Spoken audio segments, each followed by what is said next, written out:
السلام علیکم ورحمۃ اللہ۔ سورۃ ابراہیم کا خلاصہ۔ اللہ تعالیٰ نے قرآن پاک کو لوگوں کی رہنمائی کے لیے اتارا۔ یہ ایسی عالیشان کتاب ہے جو لوگوں کو اندھیروں سے نکال کر روشنی کی طرف لے جاتی ہے۔ زمین و آسمان میں سب کچھ اللہ تعالیٰ کا ہے۔ وہ لوگ جو دنیاوی زندگی کو آخرت کی زندگی پر ترجیح دیتے ہیں، اللہ کی راہ سے روکتے ہیں، یہی لوگ حقیقت میں گمراہ ہیں، اور کافروں کے لیے سخت عذاب ہوگا۔ اللہ تعالیٰ نے حضرت موسیٰ کے ذریعے فرعون سے ان کی قوم کو نجات دلائی، اور اگر تم شکر گزاری کرو گے تو تمہیں اور دیا جائے گا، اور ناشکری کرو گے تو اللہ سخت سزا دینے والا ہے۔ پہلی قوموں نے بھی رسولوں کی بات ماننے سے انکار کیا اور اللہ تعالیٰ کی وحدانیت کو جھٹلایا، اور کہنے لگے کہ ہم تو اپنے باپ دادا کے دین پر ہیں، تو بدلے میں اللہ نے ان کو سخت عذاب سے نوازا۔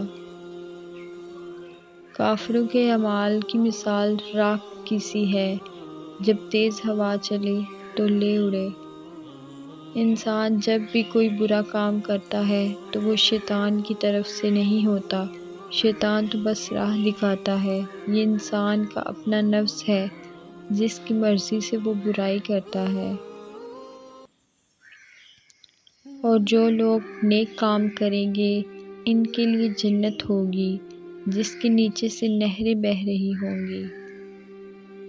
نماز قائم کرو، اور جو کچھ اللہ نے دیا ہے اس میں سے کچھ پوشیدہ اور کچھ ظاہر اللہ کی راہ میں خرچ کرو۔ حضرت ابراہیم علیہ السلام نے دعا کی، اے میرے رب، اس شہر کو امن والا بنا اور مجھے اور میری اولاد کو بت پرستی سے پناہ دے۔ لوگوں کو اس دن سے ڈرنا چاہیے جس دن ان کے پاس عذاب آ جائے گا اور ظالم کہیں گے کہ ہمیں کچھ دن اور مہلت دی جائے۔ قرآن سب لوگوں کے لیے اطلاع نامہ ہے تاکہ سب لوگ ہوشیار کر دیے جائیں اور جان لیں کہ اللہ ایک ہی معبود ہے، اسی کی عبادت کرنی ہے اور اسی کے احکامات کے مطابق زندگی گزارنی ہے۔